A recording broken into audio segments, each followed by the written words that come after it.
ఆనాడు ఎంత కష్టం వచ్చినా సరే వెనకడుగు వేయకుండా మన అధినేత కార్యకర్తలకు అండగా ఉంటూ నేనున్నాను అనే ధైర్యాన్ని ఇస్తూ మన పార్టీని ముందుకు తీసుకెళ్లారు.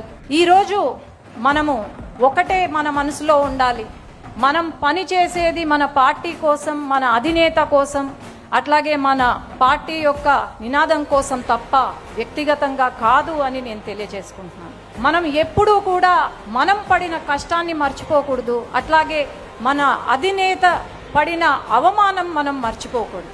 ఎప్పుడూ కూడా ప్రతి ఒక్కరం కాలరెత్తి గర్వంగా చెప్పుకునే ఒక రోజు వస్తే మన ప్రాణం ఉన్నంత వరకు మనం తెలుగుదేశం పార్టీ కార్యకర్త అని ధైర్యంగా చెప్పుకోవాలి. ఈరోజు మరి కొంతమంది మనల్ని బెదిరిస్తున్నారు. ఆ బెదిరింపులకు బెదిరేది తెలుగుదేశం పార్టీ కార్యకర్త కాదు. గుండెల్లో భయం లేదు, కేవలం పసుపు రక్తం ఉందని మనం ధైర్యంగా చెప్పుకోగలుగుతున్నాం. ఈరోజు బెదిరిస్తున్నారు అంటే మనం చెప్పాల్సింది ఒకటే, మనము మన కార్యకర్తగా వెనగడుగు వేసేది లేదు, తల దించేది లేదు, వెన్ను వంచేది లేదు. మనం ఒకవేళ వెన్ను వంచినా లేకపోతే తల దించినా అది కేవలం నా జెండా కట్టడానికే తప్ప ఇంకేమీ కాదు.